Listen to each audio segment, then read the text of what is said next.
I do know this, that there were some changes that I made, and some things that in hindsight, some things that I brought to that. First of all, I modeled it on my mom.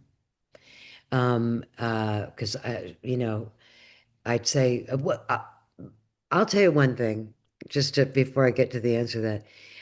I think, and look, and I'm saying this with, no modesty whatsoever, but I really do feel that Ellen Griswold was the original MILF. I'm embracing it. I think it's true. And if there's a difference between pre-Griswolds and post-Griswolds as far as, what the wife was, it'd be that. Um, but anyway, I viewed those movies. Well, first of all, the first one was supposed to be a satire, and then it was a big surprise that everybody was, instead of laughing at the Griswolds, they identified with the Griswolds. That was a surprise to me.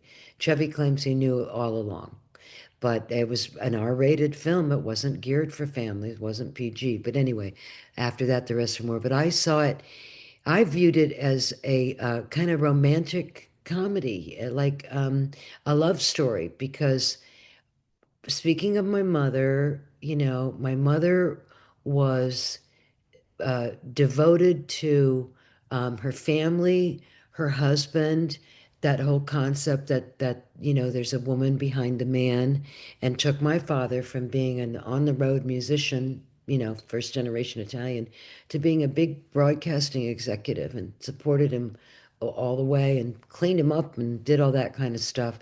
But most of all, there was never any hint in that family. I grew up witnessing a great love affair, but the concept of divorce or quitting or, hey, that's not going to work for me, that I wasn't exposed to that. It wasn't in our vocabulary. And so in that ways, it was traditional, but because there was such a great love between my mom and dad, it didn't seem like a stretch, you know? So when I looked at Ellen, I thought, you know what?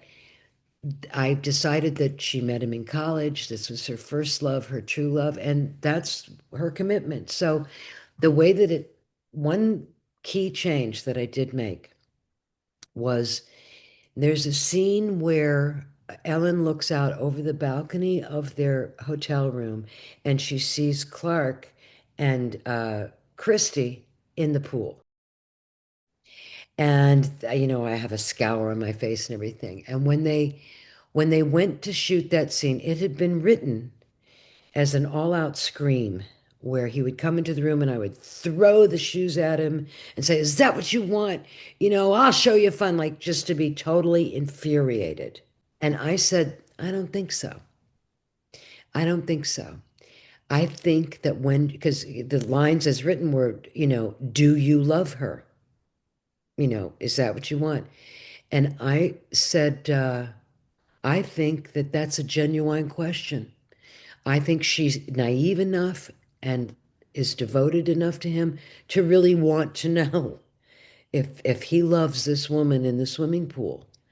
And I said, I think she's just, pretending to be in bed doing something else, like she, hadn't seen it, or you know what I mean? And that she genuinely, wants to know if he loves her.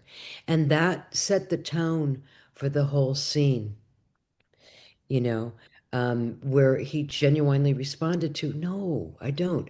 Whereas if it had gone another way, where you had seen an infuriated, jealous, hate-mongering woman, you know, it would have served the purpose of isolating Clark on his quest to do all this stuff for his family. But I didn't feel that that was valid. I felt that Ellen was really, really in there with him, that they were partners. And that was, I feel like that made a little difference in the dynamic and in the portrayal, and kind of locked in, that couple. Something funny. Um, so when they did that reboot in 2015, Oh, with Ed Helms, right? yeah, yeah, the Yeah. the powers that be decided it's not going to be about me and Chevy as grandparents. They're going to cast Rusty as a grown-up guy who wants to make the trip that, his family failed at, right? And she didn't say it to me, but I read in an interview in some of the publicity that Christina Applegate had said that, you know, the Ellen Griswold of old was antiquated and not liberated, and that she was going to bring, a contemporary wife to the picture who stood up for herself. And I thought that's interesting because again, my age, I'm 73, and as I said, I was out here in California in 1969 when all that stuff was happening. So I was on the first cusp of this idea of women's lib and free love and do your own thing and, you know, anti-drag. I mean, like all that stuff. I was right in the heart of it. And my mother was never, I would never have called her anti-feminist. But when I think of how she lived her life and how she role modeled for me, it was very neo-feminist because she's a highly educated woman, had a 4-year violin scholarship to Smith College, graduated summa cum laude, but there was never a sense of any sacrifice coming from her at all. 4 kids at all. Um, and in that way, I always saw her as proactive, being proactive about being a wife, being proactive about being a mother. And I found that when I had kids, gave birth to twins at 49, I was very proactive about not working. I looked at the landscape and I thought, well, I want to be physically and emotionally available to these kids. And their father, was working a great deal. So I realized I really couldn't take off for a month or certainly not two to Mm. go town and leave my kids in the care of nannies. And that was a proactive choice of mine that was easy to make because I understood the responsibility. I didn't feel it as a sacrifice because it had been role modeled for me that it's a choice.